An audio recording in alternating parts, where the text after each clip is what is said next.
Bom dia, olá professores. Hoje a nossa temática, né, de multiplicação são as ideologias, né?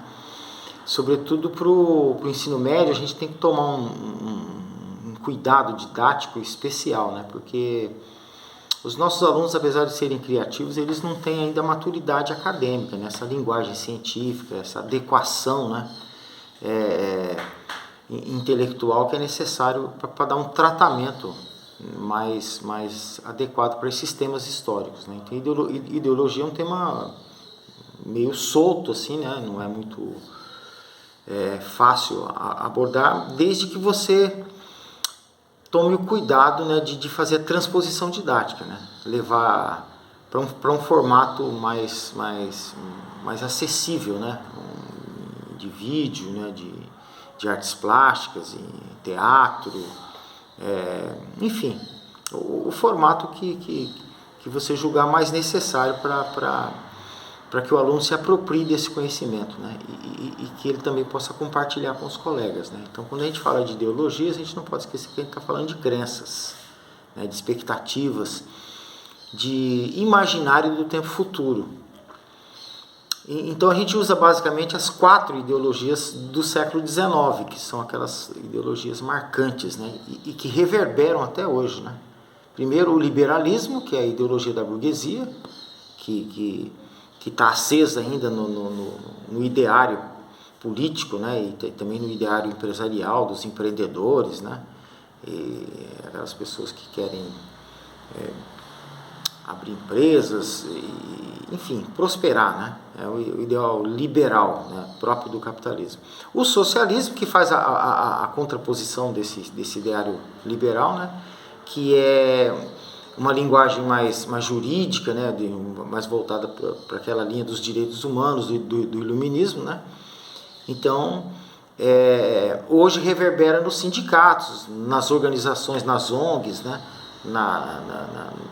No ambientalismo, na sustentabilidade, né? Então, tem bastante campo para ser explorado também. Só precisa tomar cuidado com a questão do formato que você vai escolher para passar para os alunos, para que eles sejam protagonistas, para que eles sejam espectadores. Depende da tua decisão, né? E temos também o conservadorismo, que é a ideologia das camadas sociais que perderam privilégios, que corre o risco de perder privilégios, então eles se tornam conservadores, reacionários, né? Que no caso clássico foi o clero, né? A igreja e a nobreza, que perderam privilégios quando houve a Revolução Francesa, né? A Revolução Liberal, né? A burguesia tirou esse privilégio deles e eles mantiveram alguma influência, né? Alguma não, uma influência forte em alguns países, no Brasil isso aconteceu, mas eles não tinham poder constituído, legislativo, judiciário, executivo. Nem o clero e nem a nobreza teve esse acesso. No caso do Brasil teve mas foi uma nobreza inventada, né? Criada, foi um outro caso, né? E temos o nacionalismo, que é uma das ideologias mais fortes, né, mais empolgantes, que está presente hoje até nos times de futebol, né, e que movimenta, né, os povos, né, por causa do tom emocional, romântico, né, que o nacionalismo tem. Recentemente nós tivemos uma reverberação fortíssima aqui no Brasil, que foram esses patriotas, né, defendendo o governo que saiu e combatendo o que foi eleito, né? Que é considerado inimigo, né? Então eles fizeram toda aquela balbúrdia, invadiram o Palácio da Alvorada, foram presos, né? E carregando bandeira nas costas, e usando fortemente a simbologia nacional, cantando hino, enfim, explorando as cores do Brasil, né? Então isso prova que o nacionalismo, o patriotismo ainda está muito vivo, né? É muito vivo. E isso torna mais compreensível, né? Mais perto da compreensão dos nossos alunos, né? E que todos esses temas, né? o liberalismo, o nacionalismo, o conservadorismo e o nacionalismo, eles podem ser formatados de várias maneiras, né? Desde pequenos vídeos, documentários, entrevistas, né? Aí dá um estádio de futebol, uma torcida de futebol, né? Eles chamam de nação isso, nação aquilo, né?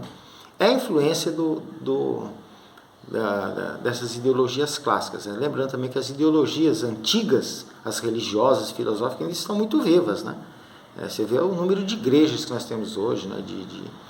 de clubes, né? de grupos, né? filosóficos que cultuam essas ideologias do passado. Então, a gente tem que deixar claro para os alunos que se tratam de crenças, de expectativas de um tempo futuro, né? de construção de um tempo futuro, que faz parte da cultura humana, tanto da preservação quanto para o culto prevendo mudanças, né? Tanto para conservar quanto para mudar, né? As chamadas mudanças e permanências, né? Então, é necessário que a gente tenha um cuidado na formatação. Primeiro, fortalecer teoricamente o tema, né? Cada um desses temas tem que ser muito bem definido, tem que ser muito bem explicado, né? Sem pressa, né? De preferência dar uma distância de uma aula para outra, né? 4 ou 5 aulas, para poder formatar intelectualmente bem esses temas, né? O que é ideologia, definir o conceito de ideologia, né? Como crença, né? Até no aspecto mental humano, né? Que é a questão do ideal, né? Do tempo ideal, por isso que chama ideologia, né? E depois explicar historicamente, contextualizar cada uma delas, né? Para que elas possam ser compreendidas, né?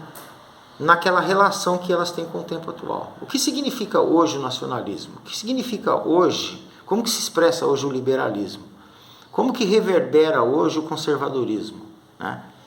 E assim por diante, porque o aluno vai ter ideia do que esse assunto tem de importância e como isso vai afetar a vida dele, porque todos nós temos crenças, né? O curso universitário que a gente vai fazer, a profissão que a gente escolhe, né? O tipo de prática social, de grupo que a gente se vincula, tudo tem a ver com as nossas crenças, né? Então, é preciso deixar isso claro para o aluno, para que não seja só uma matéria decorativa, né? Uma matéria comum, assim, né? Matéria por matéria, né?